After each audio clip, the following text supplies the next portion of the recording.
Hey guys, what's going on? Third Street Reactions here. We're back. I'm Shane. Zach. And we're back here with BoJack. Yeah, I was hammered in the last episode. A little bit. I remember the Nixon bit. Yeah. With his bastard son. Mm-hmm. Well, yeah, he claimed it was. It probably was. Yeah, it looked just like him. Yeah, so that was the idea. Yeah, they snuck in there to shoot a scene for BoJack's movie Secretariat. But the turtle guy says, hey, you know, we don't want this scene anymore. The director, who kind of grew up doing indie films, gritty indie films, and BoJack both agreed, hey, this is the heart of the movie. And they both agreed that they should sneak in there and shoot it. And then they met, who's that chick from Justified? Maggie? Margot Robindale. Okay. Right? Yeah. I wrote it down. Margot Martindale. Okay, do you remember her? Yes, because she's in a shootout. I wrote that shit down because it was important to me. Yeah. And no matter how drunk I am. Yeah. So I had to write that shit down. That woman is... If you haven't seen Justified, you don't know. She's a great actress. She has the shootout, and then it kind of ends. We don't know what happens. At the studio the next day, you find out that that director was cut for disobeying the turtle guy. Mm-hmm. And then they got some shitty-ass new director who's going to just be a yes-man. His character just kind of sucks in this. So she got fired, and now they're not going to have that scene that's the heart of the movie. BoJack goes home, and Diane's there waiting for him and says, hey, can I crash here? Because she left Cordovia. And Mr. Peanut Butter doesn't know, from what I understand. Well, it's coming to an end. Yeah, I think they are.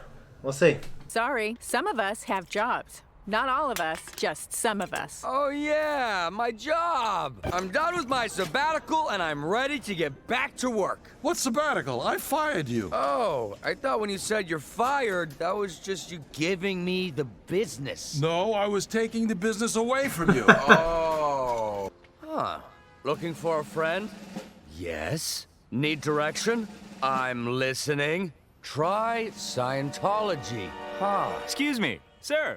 Huh? Have you ever thought about trying improv comedy? Improv. It's like comparative. Yeah. Can I bring this food inside the theater? Ha! Good one. But no. Oh. So, you know, I don't want to speak bad about anyone's beliefs, but, you know, our buddy Gus, someone he knows, I won't get too much into it, worked at an office, I'm not going to say what kind of office, and basically they were trying to recruit this person that he knew for Scientology. And it's this person's select profession that they train for.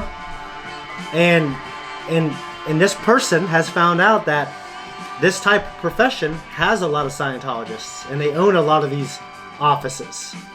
And so this said person had to go find a non-Scientology office for that person to work at. Jesus. Yeah. I got a coq au vin in the slow cooker. You like coq au vin? I think so. Is that the move where a French girl pours soup? Come over for dinner, okay? You'll love it. Okay.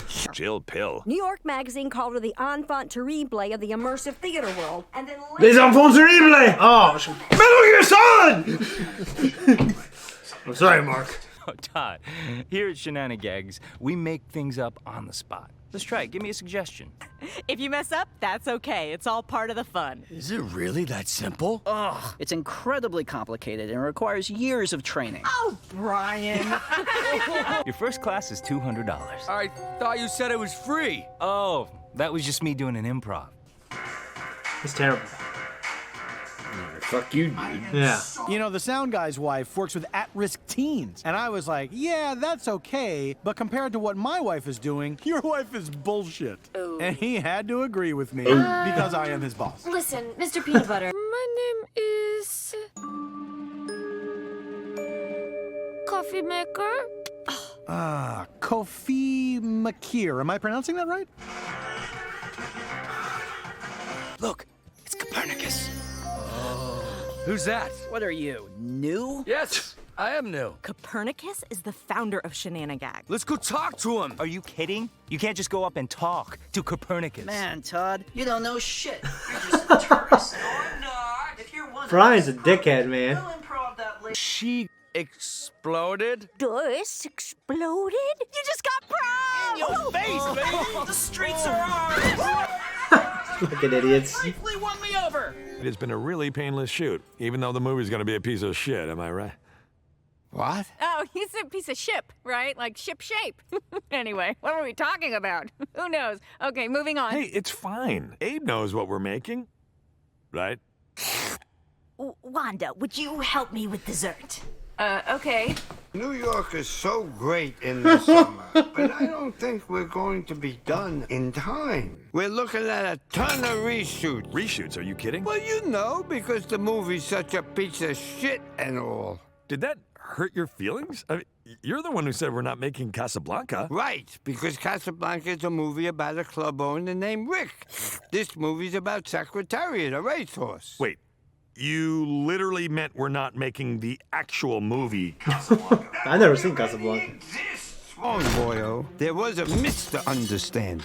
And that mister is me, understanding you just fine. You come into my home and you call my work shit? You know what? I think you're shit. What? You think I don't get enough takes? I'll get more takes. It's no banana cream pie. Literally. Because it's a different kind of pie? That's right. Hey, there's a Cheez-It on the shelf. Knew I kept these things around for a reason. Well, why does anything matter, right? Love is an illusion, and happiness is fleeting, and there's no such thing as God, and all your favorite musicians beat their wives. Allegedly. Would you talk James Hetfield. Yes. Cheated on her. Brian's not going to be at practice anymore. He's been pretty negative, so Copernicus thought he could benefit from some time away. He's been reassigned to the Shenanigans Comedy Cruise Line, the Giggle Ship. Is that a reward or a punishment? That's up to Brian. Now let's have no more questions about the giggle. I really thought I could do it. I thought I could go far away and help people and be this best possible version of myself. And what happened? I couldn't. I wasn't the person I thought I was. Well, I'd love to stay in Walla with you, but I gotta head out to set. Sabrina was such a little bitch. She was an orphan. She had a tough life. Hey, Diane, you're still here. And BoJack is here. Did you go to work today? I was gonna, but then I remembered that everything is garbage, so why bother doing anything? True story. Okay. Goober sucks. Why doesn't he ever go home? Yeah, Goober's Weird to think of Diane doing that. You suck, Goober. Hey, Goober, get murdered! Go sit on a sharp dick, you piece of shit. Hey, guys. Shut up, Todd. BoJack, listen, Boo, party foul. You knocked over Buckingham Palace. sorry. I'll clean that up later. Listen to this guy, clean it up later. He hasn't picked up his shit in years. Clean up your shit, Todd. BoJack, I wanted to invite you to my graduation show. Here I am, going downstairs. He stayed there. I'm tired of running in circles. I'm tired of running in circles. Let's get it 10 more times. I hate catfish. We did it. Yeah. What now? We die, have our guts ripped out through our noses, and get enshrined inside of it. Duh. Moon Knight. Exactly. All I've ever wanted was to be in this movie, and you just want me to put on a happy face and what? Yes! There are lots of people who don't like their jobs. Come on, you're a network executive. Of course you don't give a shit about work. I actually have a lot of pride in what I do. What, you have a lot of pride? Your job is to pump out garbage every year, hoping that some of the garbage stinks less than the rest of the garbage, so you can quietly renew that garbage and keep failing sideways until you retire to a 3.5 bedroom garbage in Beverly Garbage and spend the rest of your life watching your former assistant's garbage. I don't know where this is all coming from. Every good thing that ever happened to you Fly over. because of network executives like Flew. me. That show you spend all your career. Great house, great career, great life. That must be why I'm so goddamn happy all the time. You don't even know. Oh, I don't know. My life was ruined by a network executive like you. Well, I'm sorry that things have been so hard for you, but that doesn't give you the right to be shitty to me. I can't be around someone who's just fueled by bitterness and negativity. Well then, what are you doing here? What happened, BoJack? Same thing that always happens. You didn't know me. Then you fell in love with me. And now you know me. You know, it's funny. When you look at someone through rose-colored glasses, all the red flags just look like flags. But what does it matter? There has to be more. Well, when's the last time you were actually happy?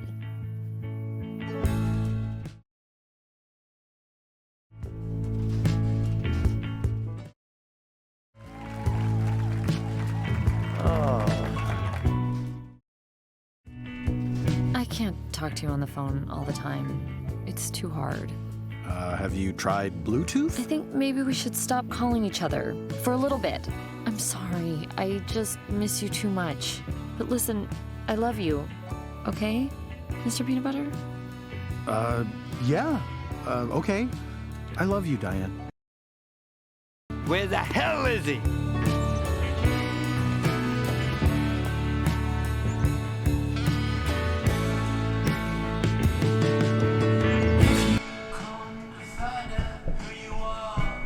That was our reaction.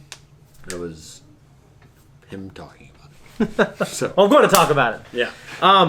Well, I don't know about you, but I thought it was a below average episode for me until the end. And then The end of the episode, BoJack tends to do that. it does that, yeah. It engages you, but not on a level like Rick and Morty where you're laughing and carrying on. There's like constant stimulation. all through. Yeah, exactly. Yeah. There's not constant stimulation all through the episode, but Yeah. by the end of the episode, there's so much thoughtfulness Yeah.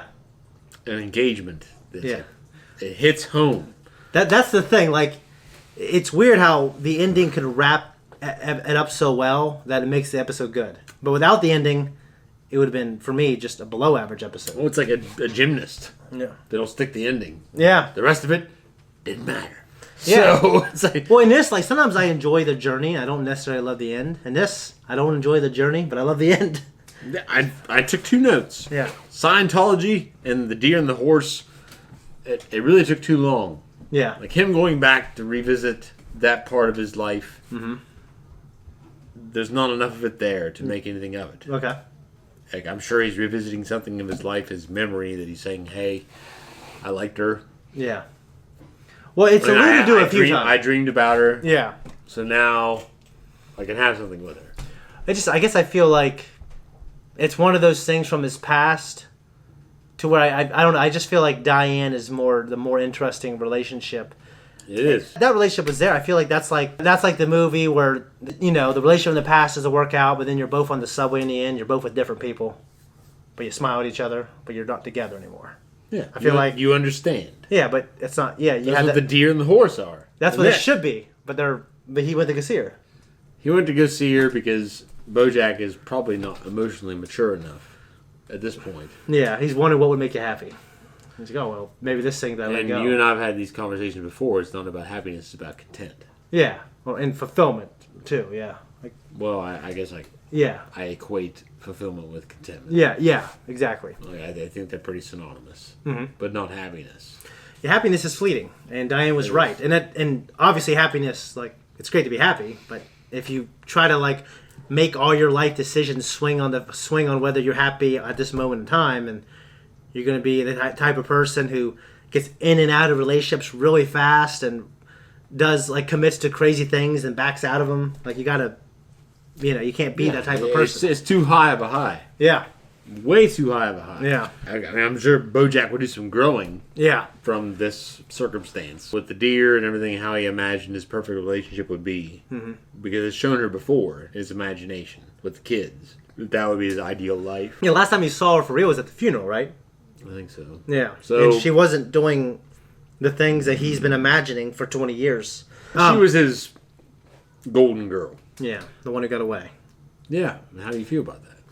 Well, Do you have a one that got away, or are you pretty satisfied with? Well, I got a couple who got away, and I say that because I think they formed me in a lot of ways. Yeah, I mean, they formed. I understand that.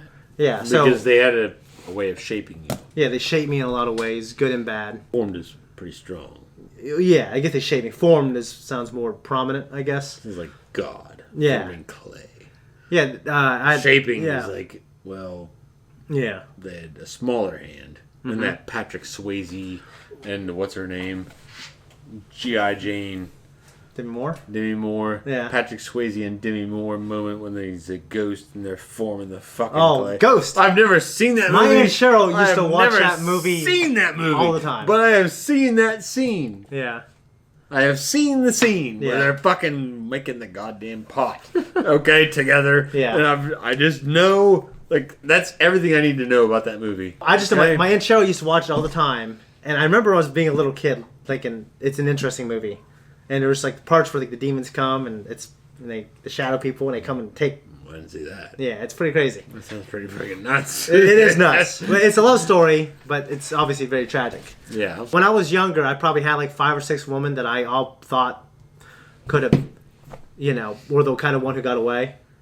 And then as I got older, that I stopped feeling that way, but there's still one. Even 20 years later, I feel like there was still that one, and that's one way I knew, like, okay, this one was important to the story.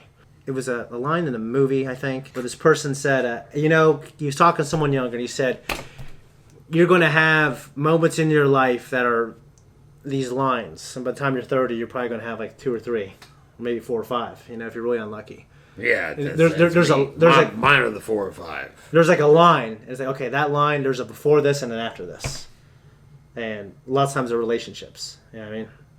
And I've had probably 2 of those. You know what I mean? Before this person and after that person.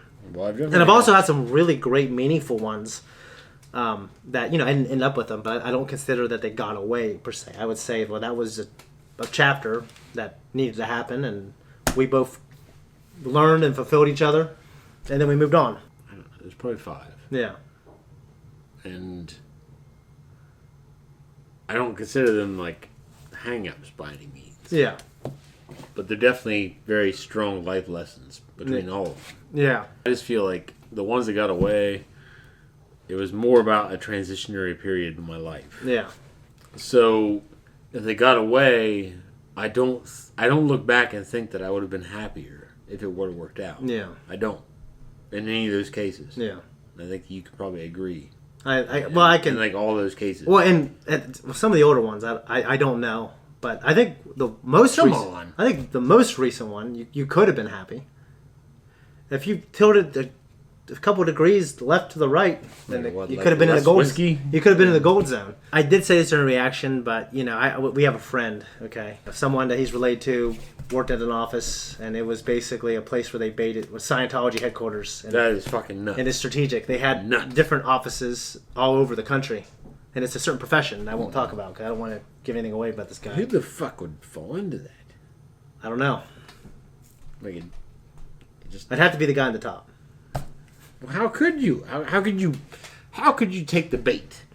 No, I feel like I'd have to infiltrate. Freemasons, I get it. Yeah. Okay? Yeah. Buddy helps a buddy. Yeah. You just have to wear this funky ass ring. Yeah. And go to these meetings. Sounds like a cool clubhouse idea. Yeah, I get it. It's I see why you would be drawn in at the very least. Yeah. Now, when you get to a certain point, I don't know anything about it. Yeah. So maybe there's some freaky shit going on that once you're in so far, it's too late. There's this guy at the Catholic Fish Fry who he's old guy. He's like, do you know about the Freemasons? And he should talk to me. Let me get your number. I said, all right, get to you later. And I got the hell out of there. I have a relative. Yeah. He is in the Freemasons. Yeah. I had to work with a guy that is in the Freemasons. Yeah. I'm sure if I really wanted to be, I could suck enough ass to get in the Freemasons, but I don't want to be. I don't see any benefit to being part of an organization that people that have so many these ridiculous expectations where you have to wear a ring. Okay, I've already been there. Okay, I've already been married. I was gonna say. I'm sorry. Well, one thing I like because I have a buddy named Scott's in it, and he said the biggest thing that he was drawn to is they do a shit ton of community service for kids and and he says that's the only thing he says. That's all it is to him and his sect is they just do community service for people and then they drink. They go and someone's building a house. Like, hey, can we help? And they drink beer and they help them build this house and just it's stuff like that. They pick up. My family does that and they're not Freemasons, except that one uncle. Yeah, and he's never there. Well, he probably got them all into it. He was never there. He was never there on the fucking roofing jobs. Okay, he was never the guy. Maybe they're not in the humanitarian sect. Maybe they're in the. They don't have rings. They're not part of the group. Yeah, they are the guys that are like we're like the Amish that aren't Amish. Yeah, we're gonna help each other out. Yeah, we're build each other's houses. That's good. Yeah, and he went and joined the fucking Freemason sect for whatever reason. Yeah, and I'm sorry, but you don't have to be in a cult. Yeah, to help each other build your fucking houses. Okay? I don't think it's a cult. I think it literally is more of a club. I don't. Yeah, it's been around forever. It's been around since before George Washington. And as far as you and I are concerned, my friend, that predates history because we are Americans. Well, I guess what I'm saying is I know someone who is so morally loose and he's in it. I'm in it, and like it just looks like it's not a big fucking deal if that motherfucker's in it. Yeah, but he might be like low level. Or maybe it's he's just some asshole. Maybe it's more really of a Freemasons. Well, maybe it's a lukewarm organization now, and it didn't used to be. Or maybe parts of it are lukewarm. I'm sure they like someone who says I go to church, I'm a Christian, but they're not. You know. Well, yeah, that's definitely a reality. It could be that. And I know people. Some people just like the routine. Yeah. They like the ritual. Yeah. Just like I like going home every night and having a drink. Yeah. Some people think we're coming here and having 6. 4. I didn't drink all those. 3 of them were here before I got here. I thought 2 were here. Okay. I'm not even 9% positive 2 were here. Yeah, you're right. I drank 5 tonight. Yeah. Plus some vodka. Yeah. But the point is that I can admit that I'm a drunk. You need to be cutting the cans like while we're talking about this. I'm just kidding. I can. I can admit that I have a drinking problem. Yeah. I can. A lot of people treat religion as their thing. Yeah. I'm going to go there. It's my thing. But some people just enjoy it. They enjoy the ritual, the habit. Well, that's Marty and True Detective. He was kind of like that. It's kind of believe, but he was, he liked the. My personal opinion is, Yeah. that's bullshit. Yeah. Like, I think if you're going to believe, get in there, put your nose to the grindstone and get to it. Yeah. I've been there. I've done it. Yeah. Yeah. But I took my nose away from the grindstone. I'm not going to do it anymore. Yeah. I drink, and my life is not all that fulfilling, but There's a lesson somewhere here, Zach. Because I'm just kidding. For somebody, yeah. Look, what are we trying to teach these people? I'm not trying to teach you anything. I'm just trying to say that there are people out there that they are satisfied with just going to church, having the ritual, going home, and accepting it for what it is. I'm not one of them. Great to see J.D. Salinger back. Just love that guy. I fired you. Yeah. I thought you were giving me the business. Yeah. No. You know, because I really love Todd, but sometimes he doesn't fulfill me. In this episode, he felt annoying. Yeah, it didn't intellectually, it didn't stimulate me in a way. No, in this episode, he felt worthless. Yeah, so to me, I just felt I didn't like this episode, and then just like great episodes of BoJack do, like the last 5 to 10 minutes are so, maybe 10 is half the episode. 5 to 7 minutes are incredibly deep and profound. We had conversations like this, and I end up saying, you know what, I really like the episode. Now, big things are happening. Wanda moved out. I think Diane and BoJack are developing some kind of closeness to the relationship and understanding. And she's down a path now where she has to confront Mr. Peanut Butter, lying to him, saying, I just miss you, I don't want to talk to you, but she just feels guilty.